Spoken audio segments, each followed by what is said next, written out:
जय श्री कृष्ण। राधे राधे। नमस्कार दोस्तों, आप सभी को हरियाली तीज की हार्दिक शुभकामनाएं।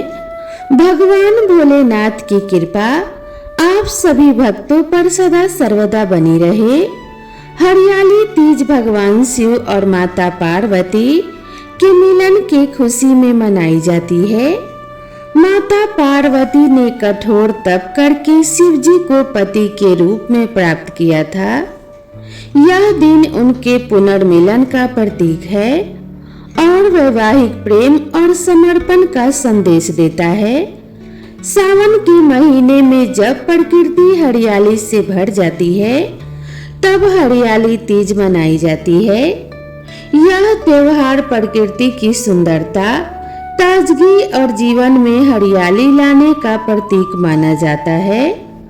आइए श्रवण करते हैं भगवान शिव और माता पार्वती के मिलन की अद्भुत कथा, जिसे सुनने मात्र से अखंड सौभाग्य की प्राप्ति होती है। आज हम संसार की सबसे पहली प्रेम कहानी के बारे में जानेंगे। इसमें ना तो कोई शर्त थी, ना ही कोई बंधन, बस एक दृढ़ता और एक श्रद्धा थी। इस कहानी में रंग भी है और दुख का संग भी। यह है शिव और सती की अमर प्रेम कहानी, जिसमें प्रेम है, त्याग है और अंत में एक नई शुरुआत है। तो आइए जानते हैं इस महान प्रेम कथा को, सती कथा को। सृष्टि के आरंभिक काल की बात है, जो ब्रह्मा ने अपने मानस पुत्र को रचा। उनमें से एक थे दक्ष प्रजापति। वे अत्यंत बुद्धिमान थे, परंतु उतने ही अहंकारी भी थे। दक्ष को अपनी योग्यता, शक्ति और सृष्टिकर्ता के कुल से उत्पन्न होने का बड़ा अभिमान था। उसने वर्षों की तपस्या की और देवताओं से संतान प्राप्ति के लिए वरदान पाए। उसकी यह तपस्या रंग लाई और उसे एक अत्यंत दिव्य कन्या की प्राप्ति हुई, जिसे हम आज देवी सती के नाम से जानते हैं। सती का जन्म किसी साधारण कन्या की भांति नहीं हुआ था। उनका स्वरूप स्वयं शक्ति का अंश था। कहते हैं कि वे स्वयं आदि शक्ति की अवतार थीं। दक्ष को अपनी पुत्री पर बड़ा गर्व था, लेकिन साथ ही उसके मन में एक अभिलाषा थी कि वह अपनी इस कन्या का विवाह किसी महान देवता, किसी वैभवशाली राजकुमार या किसी प्रतिष्ठित गृहस्थ से करेगा। उसे यह कल्पना भी नहीं थी कि उसकी पुत्री का हृदय वहां बन चुका है, जहां वैभव का कोई मोल नहीं, जहां वैराग्य ही आभूषण है।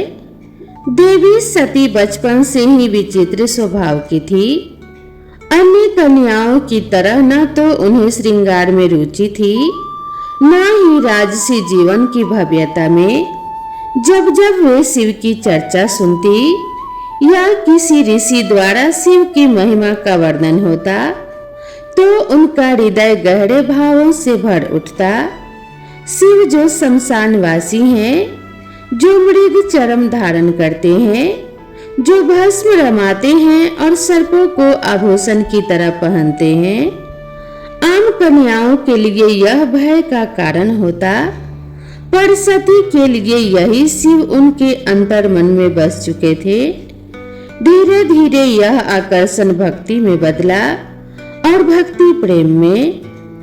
अब सती का एक ही लक्ष्य था, शिव को पति के रूप में प्राप्त करना। पर यह मार्ग आसान नहीं था। जब दक्ष को सती की इच्छा का आभास हुआ तो वह क्रोधित हो उठा। उसकी आंखों में तो शिव एक जंगल में भटकने वाले योगी मात्र थे। उसने सती को समझाने का प्रयास किया कि वह किसी योग्य राजसी और सम्माननीय वर को चुने, पर सती का अब निर्णय हो चुका था। उन्हें किसी धन, वैभव या पद की आवश्यकता नहीं थी।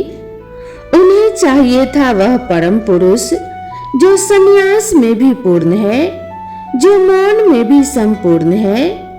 और इसी लक्ष्य के लिए सती ने कठोर तपस्या आरंभ की। पर्वतों की गुफाओं में प्रचंड वायु और वर्षा के बीच सती ने भोजन तक त्याग दिया। उन्होंने पृथ्वी पर बैठकर खुले आकाश में बिना निद्रा केवल शिव के ध्यान में लीन रहकर दिन, सप्ताह और महीनों तक तप किया। देवताओं तक को आश्चर्य हुआ कि एक कन्या इतनी कठोर तपस्या कैसे कर सकती है। और जब उनकी तपस्या की अग्नि ने त्रिलोक को प्रभावित करना शुरू कर दिया, तब अंततः भगवान शिव ने उनकी भक्ति को स्वीकार करने का निर्णय लिया। पर यह तो आगे की कथा है। अभी तो एक पिता के अहंकार और एक पुत्री के समर्पण की टकराहट शुरू हुई है। जहां एक और दक्ष चाहता है कि सती उसके राजनैतिक सपनों की सीढ़ी बने, वहीं दूसरी ओर सती हर सांस के साथ शिव का नाम जपती है। यही संघर्ष इस प्रेम की कथा की पहली चिंगारी है। एक ऐसी चिंगारी जो आगे चलकर एक भीषण अग्निकांड बन जाएगी। सती अपनी तपस्या में लीन थी। उनका एकमात्र उद्देश्य था शिव की प्राप्ति। अंततः उनकी भक्ति से प्रसन्न होकर शिव प्रकट हुए। शिव मुस्कुराए और एक क्षण में उस तपस्विनी के समक्ष प्रकट हो गए।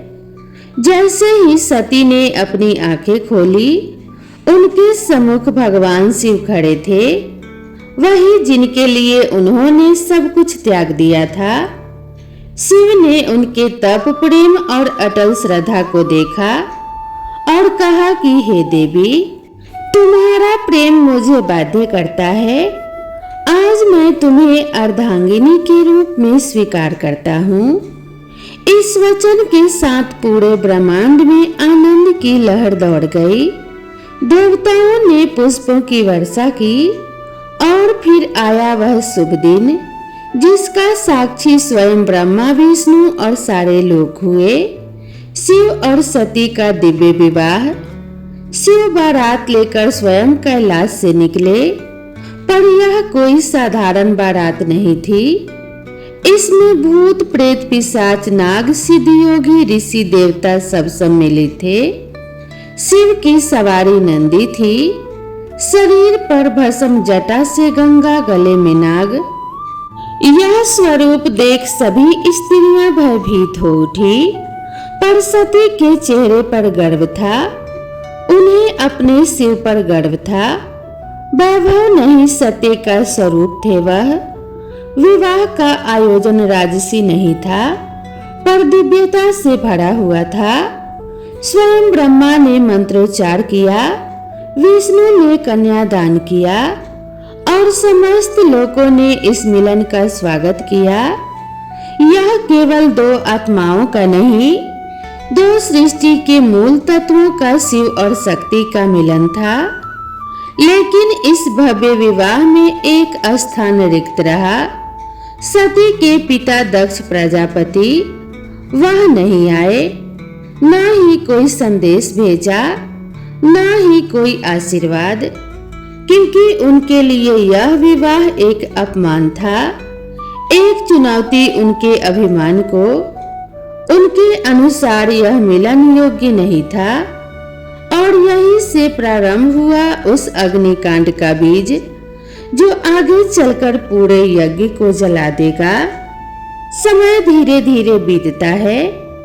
कैलाश पर्वत पर प्रकृति की गोद में शिव और सती अपना वैवाहिक जीवन शांति पूर्वक और आनंद से व्यतीत कर रहे हैं।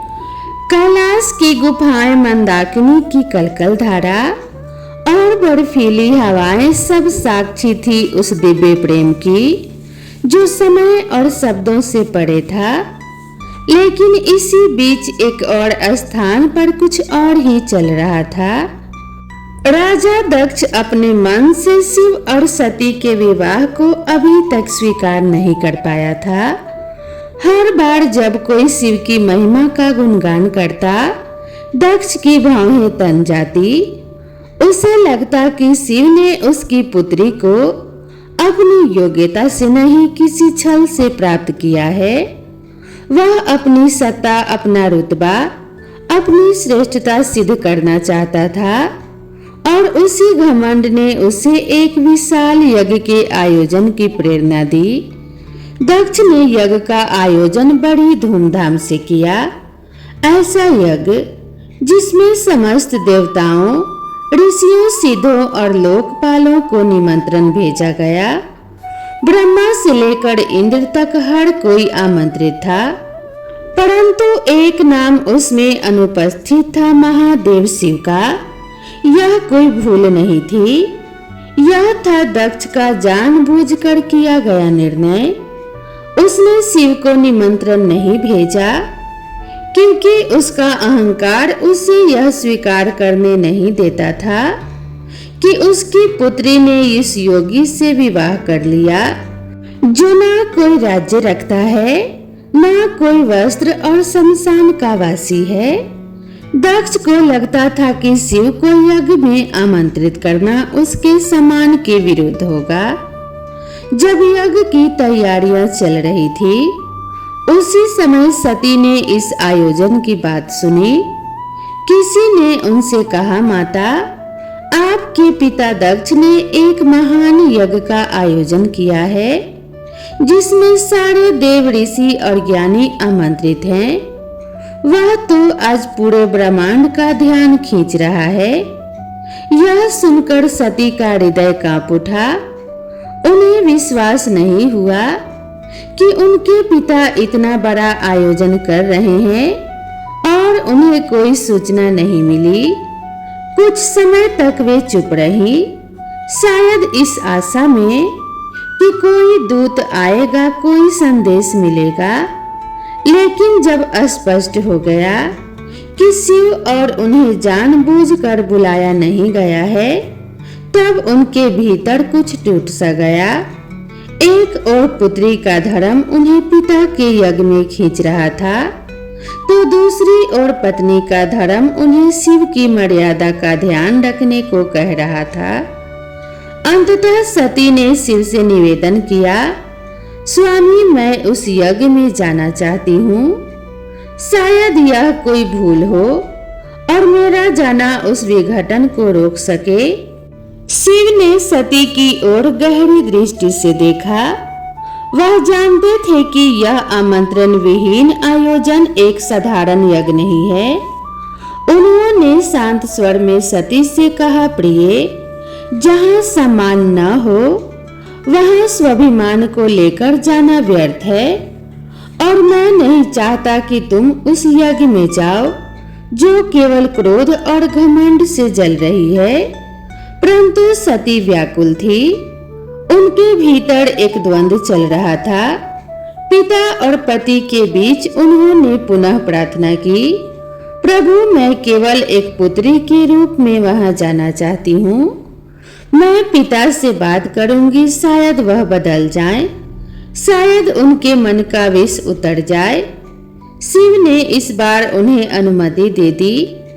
सती ने कैलाश से विदा ली, अकेले, बिना किसी दूत या सम्मान के। वह एक बेटी थी जो अपने पिता से स्नेह की अपेक्षा लेकर जा रही थी, लेकिन उन्हें ध्यान नहीं था कि उस यज्ञ में उनका स्वागत नहीं, अपमान प्रतीक्षा कर रहा है। सती जब यज्ञ स्थल पर पहुंची तो उनके मन में उम्मीद थी कि पिता के नेत्रों में बेटी को देखकर कोमलता जागेगी, उनके मुख से स्वागत के शब्द निकलेंगे। लेकिन जब उन्होंने यज्ञ स्थल में प्रवेश किया तो सन्नाटा पसर गया। कोई स्वागत नहीं हुआ, कोई आसन नहीं दिया गया, जैसे वे वहां उपस्थित ही ना हो। वहां बैठे देवताओं की आंखों में असहायता थी। सती ने पिता की ओर देखा, धीमे स्वर में कहा, पिताश्री, क्या आप नहीं चाहेंगे कि आपकी पुत्री भी इस पावन यज्ञ में सम्मिलित हो? दक्ष ने ठंडी हंसी के साथ उत्तर दिया, पुत्री, जिस दिन तूने उस नगन भस्म रमाए शमशान में विचरने वाले औघड़ को अपना पति चुना, उसी दिन तू मेरी पुत्री नहीं रही। दक्ष का स्वर ऊंचा हो रहा था और उसके शब्द जैसे शिव के लिए विष से भरे बाण हो। यह सुनकर सती की आत्मा कांप उठी थी। यह केवल अपमान नहीं था, यह शिव के उस स्वरूप का तिरस्कार था जो समस्त सृष्टि का आधार है। वे उठी सभा की ओर देखा और बोली, तुम सब यहाँ धर्म की बात करने आए हो, यज्ञ की बात करते हो, पर जिस शिव के बिना कोई यज्ञ संपन्न ही नहीं हो सकता, उसी शिव का तुम अपमान करते हो। फिर उन्होंने आगे कहा, जिसे तुम अवघड़ कह रहे हो वही काल का भी काल है, जिसे तुम शमशानवासी कहकर हंसते हो वही मृत्यु से परे है, और जिसे तुम भस्मधारी कहते हो वही भस्म से मोह को जलाता है। उनकी आंखों में आंसू थे, लेकिन स्वर तेज था, ऐसा तेज कि स्वयं देवता भी सिर झुका ले। सभा स्तब्ध थी, कोई उत्तर नहीं दे सका, लेकिन सती का हृदय अब टूट चुका था। उन्होंने कहा, जिस शरीर ने आज मेरे प्रभु का अपमान सुना है, वह शरीर अब इस संसार के योग्य नहीं। और वे सीधे यज्ञ कुंड की ओर बढ़ी। वहां उपस्थित देवता उन्हें रोकना चाहते थे, पर सती अब कोई नारी नहीं थी, वे साक्षात अग्नि बन चुकी थी। उन्होंने अपने नेत्र बंद किए, शिव का स्मरण किया और अग्नि में कूद गई। उनके चेहरे पर भय नहीं था, बल्कि एक शांति थी, एक समर्पण था जो पूरे यज्ञ मंडप को झकझोर गई। अब इस यज्ञ की अग्नि से वह तूफान उठने वाला था जो पूरे ब्रह्मांड को तबाह कर सकता था। कैलाश पर शांति थी, पर वह शांति तूफान से पहले की थी। जब भगवान शिव को यह ज्ञात हुआ कि उनकी अर्धांगिनी अग्नि में समर्पित हो गई है, तो उनके हृदय में तूफान उमड़ पड़ा। आंखों में वेदना, मन में शून्यता और आत्मा में आग। यह वो शिव थे जिनका क्रोध ही प्रलय कहलाता है। शिव अपनी समाधि से उठे, उनकी जटाएं लहराई, नेत्र रक्तिम हो उठे और सारा ब्रह्मांड कांप उठा। फिर अपने दोनों हाथों से अपनी जटाएं पकड़ी और उन्हें पृथ्वी पर पटक दिया। उसी क्षण पृथ्वी फटी और उस क्रोध की ज्वाला से प्रकट हुआ एक भयंकर, तेजस्वी और अजय वीरभद्र। वीरभद्र कोई सामान्य योद्धा नहीं था, वह शिव के विकराल रूप का अंश था। उसका शरीर अग्नि सा दीप्यमान था, आंखों में प्रतिशोध की ज्वाला, हाथ में तलवार। उसका प्रकट होना सृष्टि के संतुलन को डगमगाने लगा था। वीरभद्र प्रचंड गति से दक्ष की यज्ञ की ओर बढ़ चला। जिस दिशा में वह चलता, धरती कांपती, आकाश बदलता और देवताओं के हृदय कांप उठते। जैसे ही वीरभद्र यज्ञ स्थल पर पहुंचा, आकाश में अंधकार छा गया और वीरभद्र प्रकट हो चुका था। उसकी उपस्थिति मात्र से यज्ञ की अग्नि ठंडी पड़ गई। वह बिना रुके आगे बढ़ा। पहले यज्ञ वेदी को तोड़ा, फिर वेद पाठ करने वाले ब्राह्मणों को हटाया। उसकी आंखों में एक ही लक्ष्य था, दक्ष। वीरभद्र के सामने कोई टिक नहीं सका। वह अकेला था परंतु अजय। उसके प्रत्येक प्रहार में शिव का श्राप था और हर गर्जना में सती का विलाप। अंततः वह दक्ष के सामने पहुंचा। दक्ष अब भी अपने अभिमान में डूबा हुआ था। वह चिल्लाया, मैं यज्ञ करता हूँ, मुझे कोई छू भी नहीं सकता। वीरभद्र ने उसकी आंखों में देखा और कहा कि तू पिता कहलाने के योग्य नहीं। आज तुझे उसी अग्नि में भस्म करूंगा जिसमें तूने धर्म का मजाक उड़ाया। और एक ही झटके में वीरभद्र ने अपनी तलवार से दक्ष का सिर धड़ से अलग कर दिया। पूरी सभा में सन्नाटा छा गया। देवता स्तब्ध रह गए। यज्ञ की अग्नि बुझ गई और पृथ्वी पर सिर्फ राख रह गई।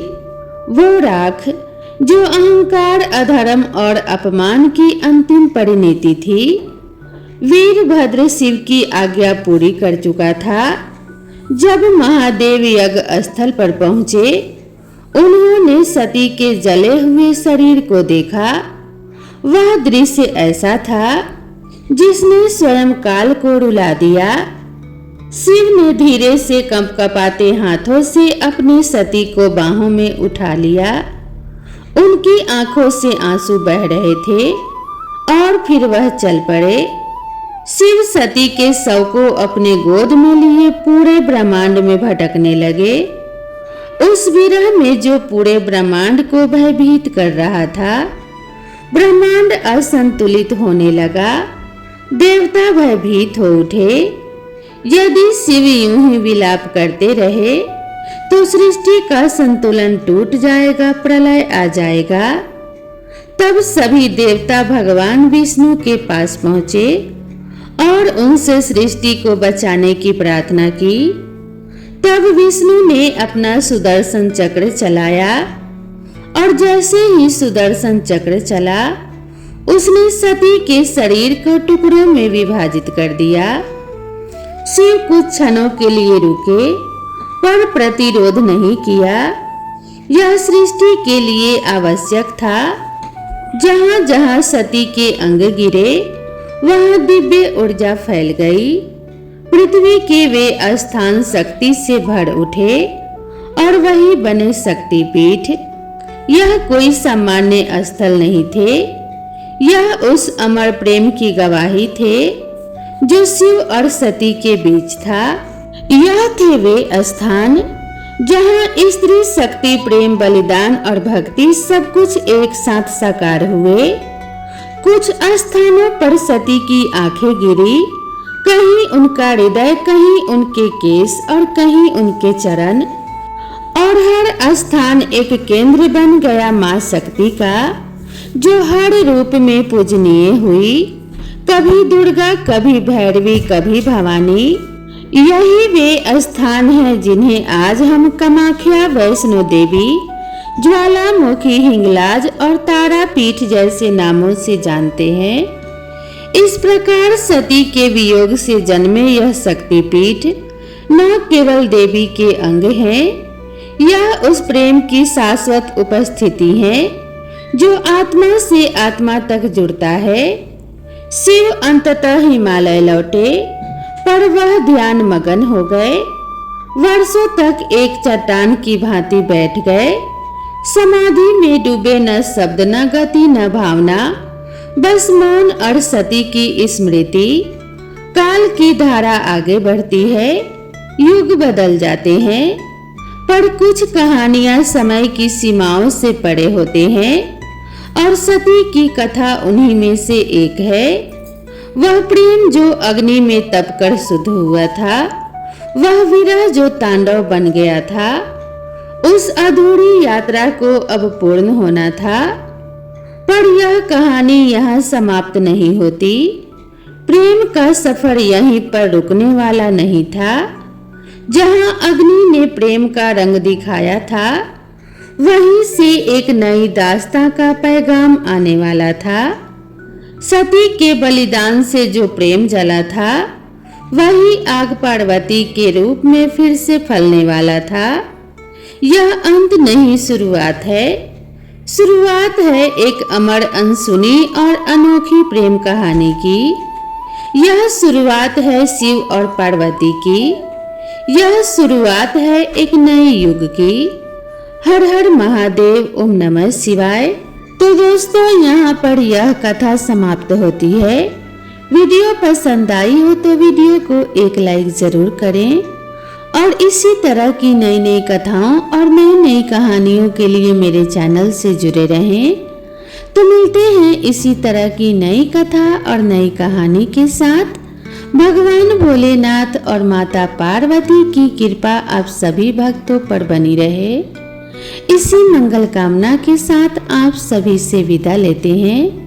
मिलते हैं इसी तरह की नई कथा और नई कहानी के साथ। तब तक के लिए राधे राधे।